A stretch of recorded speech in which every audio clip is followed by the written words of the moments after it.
Ladies and gentlemen, welcome to the Idiot Toronto Fan Podcast, Episode 5.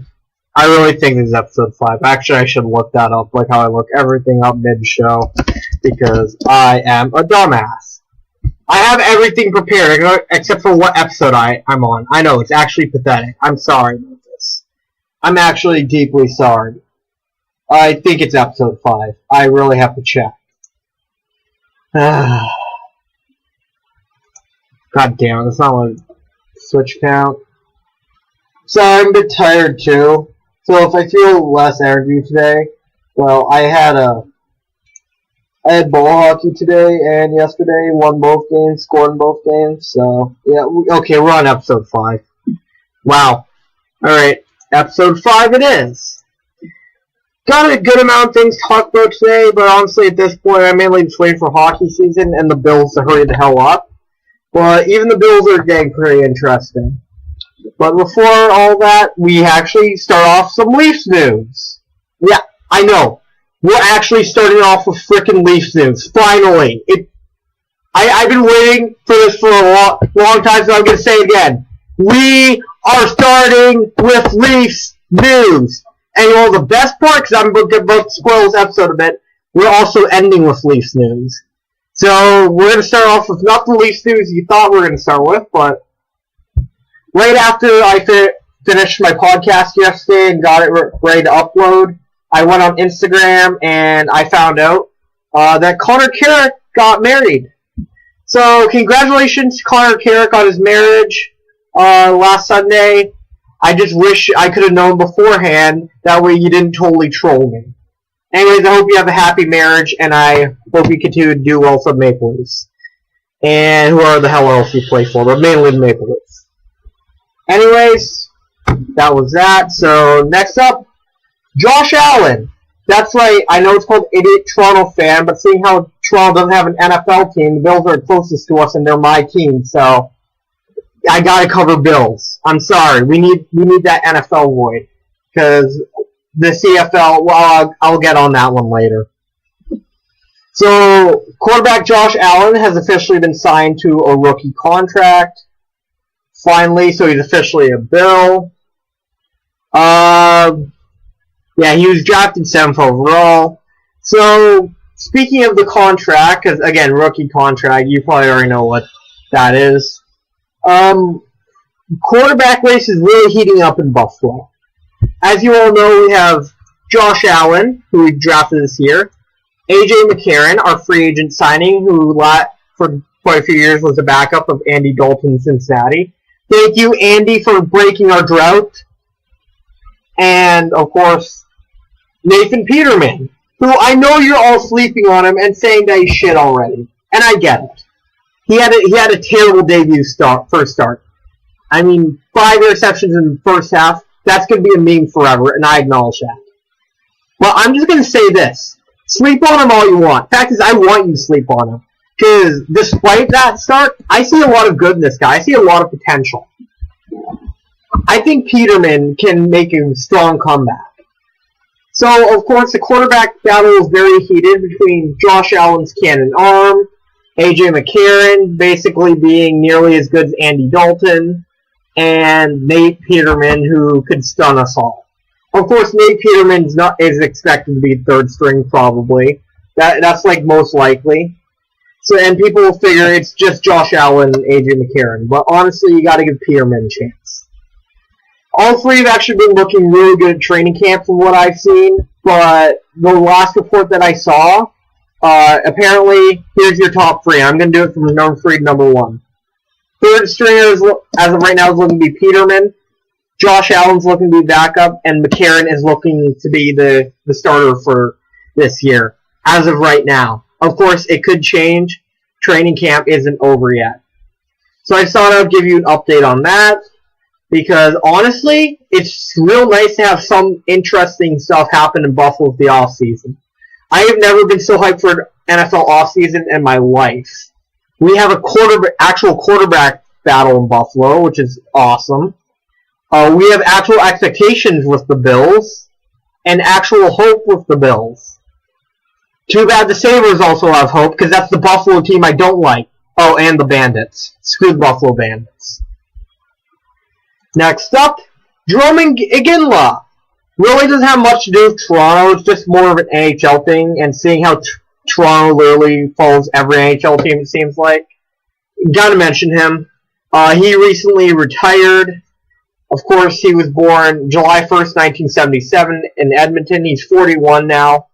He played most of his career for Calgary. He also went to Pittsburgh, Boston, Colorado, and he was last with Los Angeles, I believe. If I remember correctly, all-time Calgary Flames leading goal scorer. And yeah, well, an all-time great who, unfortunately, I don't think he ever won the Cup. Yeah, I don't think he ever won the Cup, unfortunately, as much as he deserved it. Well, yeah, have a happy retirement, Jerome Iginla. We salute you. Also, anyone else find it funny how he was born in Edmonton, yet he ended up being a longtime member of the Calgary Flames? I don't know, pretty funny. Blue Jays, this week. This segment is brought to you by the Toronto Blue Jays and their ineptitude. Well, I'm just going to get the scores first. I really should have scrolled down earlier. Last time we spoke, they just finished sweeping Baltimore. Oh boy. Yeah, right after that they got swept by Minnesota. It was ugly. They lost 3-8, 0-5, and 6-12 to Minnesota. That 6-12 game went to extra innings, I believe it was the 11th, and you still lose by 6. I guess that's what happens when your defense stops giving a shit. Givens gets ejected after getting pissed at for making a right call, and stupid-ass Jake Petrushka does the exact same thing, except he doesn't get ejected. I mean, you're getting pissed that a ref is walking a guy because he hit the guy off a pitch? Are you fucking kidding me? I can't defend the Blue Jays. Normally I can defend them with getting pissed at umpires right now, but no. For once, the umpires are actually smarter than the Jays. I can't believe it. Anyways, let's just move on from that because that was ugly. I don't even want to talk about it. And then Chicago White Sox, they won 10-5 on Friday. There was some negatives about that. They lost 5-9 yesterday. Just don't get me started. And today they won 7-4, but still some negatives. So yes, they won the series against the White Sox, but honestly it's pathetic you didn't even sweep them because it's the White Sox. So yeah, 10-5. Before I get into all in depth about the White Sox series, because I do not want to talk about the Minnesota series at all. Let's see. J-Happ has been traded to the Yankees, and Sung-Won Oh has been traded to the Rockies. I'm not going to talk about that too much on this podcast, and the reason is I actually am doing a video which is separate from the podcast, being edited by my friend Pennsylvania once he gets back from vacation, which I believe is later this week. So, of course, the video might be outdated by the time it comes out, but it basically talks about the Happ trade and the Sung-Won Oh trade. I'm just going to sum it up for you, though. We got a great haul for Sung-Won Oh. And even though I do like one of the guys that we got for J-Happ, we got ripped off for J-Happ. But the Yankees are just good at fleecing everyone at this point. So yes, the rebuild has officially begun. Expect the videos on it soon. Anyways, back to the podcast. Lourdes Gurriel Jr., in case you didn't know, passed 10 games. So that's he went 10 games straight with multiple hits. He might have went 11. I'm not sure. I wasn't able to watch the whole game today because of course ball hockey. But yeah, he's been amazing. His fielding seemed to have improved a lot to the point where he's not getting 5-holed by a fucking ground ball, which is good. And yes, I'm gonna use a hockey term in baseball because I'm Canadian. You got a fucking problem with that? But yeah, I just really want to talk about Friday and today's White Sox game, today's White Sox game. And before that, speaking of Chicago, I will be in Chicago next week, so I know I won't be able to film in Chicago, so don't expect a podcast to upload on Sunday. So I'll either upload it later in the week, or I just won't do it, and we'll just wait till next week. We will see. I'll try and keep you posted. But yeah, the 10-5 victory. The Jays basically killed the White Sox beginning. It should have been 10-2, but sorry, water. But I mean, we got this pitcher off of waiver claims from the Angels called Oliver Drake, and he just straight up fucking sucks. He literally almost choked away an 8-run lead. I'm not even shitting you. He almost single-handedly cost us the game. Like, we had to rely on fielding. And you know things are fucking bad when we have to rely on fielding with this team. Well, I wouldn't say single-handedly, actually, because Dwight Smith Jr. also fucked up massively, but still won, so I'll take it. And then today, yesterday, there's, of course, the streak. That was the only thing to cheer about yesterday and this whole season. Shane Lewis Gurriel Jr., can't wait to see you in 2020 with Vladdy and Bo. And I'll talk about Vladdy after I talk about this game, because I'm going to mix you up. Alright, so today's game, Gurriel, not sure if he continued his streak or not. I would have to look in depth on that, but honestly, you can tell me later. But I think it stopped at 10. He had it. The Jays were down 3-2 at the top of the ninth. Teoscar Hernandez hit a home run to tie it. Then Brandon Drury got a 2-run double. So that would get the team the lead. And then Gurriel Jr. would get a double, RBI double. But when going second base, it looked like he pulled something. Something happened to his leg. Gurriel had to be helped out of the game by Blue Jays medical staff. Shout out to the White Sox fans for applauding him. But yeah, Gurriel might be injured, and knowing medical staff or coaching staff, he's going to be rushed, and we're going to fuck him up even worse than how we fucked up Donaldson. Hopefully he has a good recovery.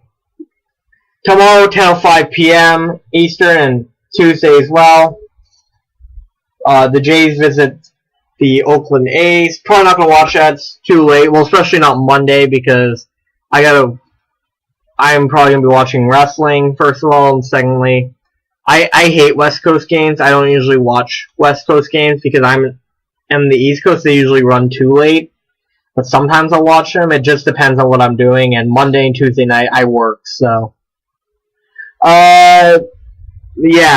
Anyways, Vladimir Guerrero Jr., you know, the number one prospect in the minor leagues, he ends with the Blue Jays. The Blue Jays have just called him up to AAA Buffalo, which is Buffalo Bisons for those who don't know any better. Which means Bo Bichette is now alone in New Hampshire, and holy fuck, this better work out, because that's... Listen, I am not questioning Vladdy's talent, but you're clearly fucking rushing him. Rushing a prospect's never good. Vladdy should be going where Bo is going, because that's his teammate. That's going to be his teammate for a while. They should always be together. Honestly, send them to you should have just sent them AAA next year and then have them go to Toronto in 2020. But what the fuck do I know? I'm not a fucking executive. Honestly, you know what? Just do what the fuck you like, I guess. Honestly, it's you're gonna fuck this whole thing up, aren't you?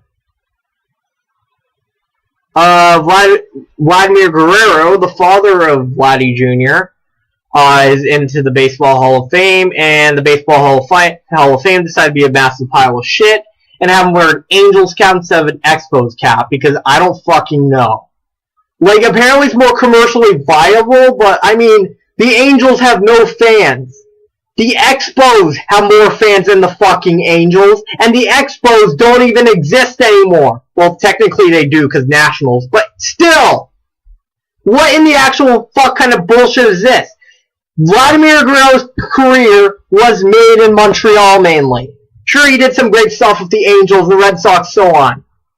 But what kind of bullshit is this? Is this just so the Angels could finally have their hat worn in the Hall of Fame? Fuck off!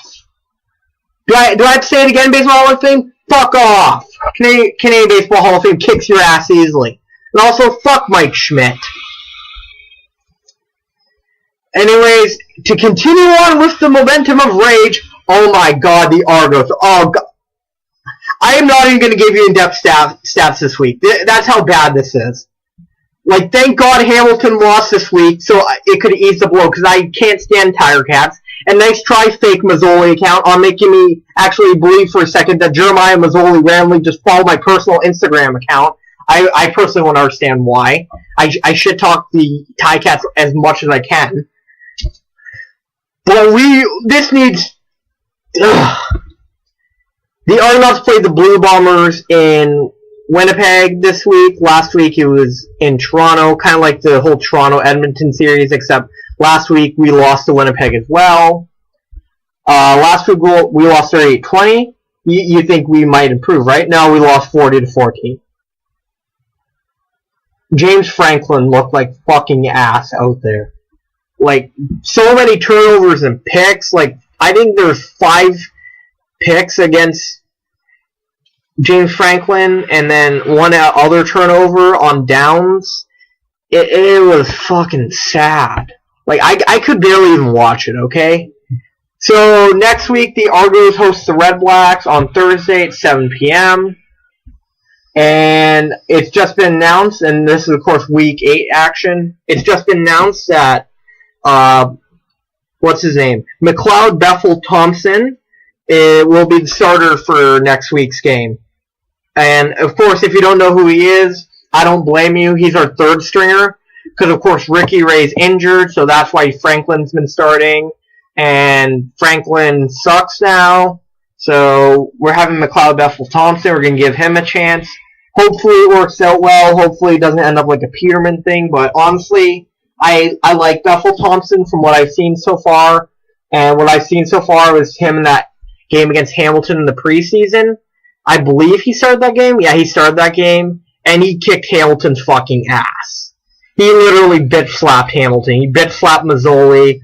Manziel got a bit bitch-slapped. Honestly, hopefully he looks like how he did in the preseason. Because Bethel Thompson, I think, honestly, this is the right call. And I think Trestman and I seem to think alike. Because after the Blue Bombers Argos game on Friday, I literally said, just put Bethel Thompson in there, because Franklin looked like shit that night. And Trestman appears to agree, so I'm glad to see that I'm on the same page as the head coach of the Argonauts. Hopefully this works out. So you can watch that game Thursday night, 7 p.m. Red Blacks visiting the Argos. You can watch it on TSN, or you can go there live. It's your choice. But yeah. Anyways, to finish things off, Toronto Maple Leafs. So like I said, we're ending with Leafs news. So let's have some fun here. Because finally, I can have something positive on this podcast. The Toronto Maple Leafs have just confirmed that the contract extension with talks with Auston Matthews, I fucked that up already. And now I just fucked that up. Okay. Auston Matthews, has confirmed that contract extension talks have begun with the Toronto Maple Leafs. Oh my god, he's gonna go to Arizona! No, Matthews isn't dumb. He knows that's his hometown team. But honestly, he enjoys the Leafs, he gels off the Leafs. Why would he leave the Leafs? Now, of course, I have the following question. Shouldn't Nylander be a priority since his contract, actually expired? Matthews and Marner both have another year, but honestly, I think Dubas will figure it out. Otherwise, Tavares might not have signed with us because Dubas told Tavares about the plan. And speaking of Leafs, there's some golfer at the Canadian Open today. Everyone knows about, I believe it was Dustin Johnson. I think I was way off there. That's how much attention I pay to golf. But I know I said it was going to end with Leafs news. Calm down. This literally is Leafs news. But it sounds like it's golfing news, right? So it's golf and Leafs news. I forget the golfer's name already. You see how much I'm into golf? Not at all. I find it boring to watch on TV. I enjoy going to the driving range, and if you like, Mac Hughes, that's his name. Mac Hughes wore a Leafs jersey, I believe this is at the Canadian Open, and he immediately gave it to a young fan. Shout out to Mac Hughes, you're now my favorite golfer, literally just because you wore a Leafs jersey on a golf course. You are the real MVP. Anyways, that's all the impotent rage I really have for this episode of the Idiot Toronto Fan Podcast. Just letting you know once again that I will be away this weekend, so I will not be able to film my podcast on Sunday. I won't be able to upload it on Sunday. However, I will either make up for it by doing an episode later in the week, or I'll just skip to the next Sunday and not even talk about anything for a week. I have yet to decide on that one. Anyways, I hope you enjoyed this episode of the Idiot Toronto Fan Podcast. If you did, maybe you should follow my Twitter at Idiot Toronto Fan, or my Instagram, you guessed it, at Idiot Toronto Fan. One has memes, the other has tweets, and yeah. Anyways, why am I an idiot? Because I chose to be a Toronto fan.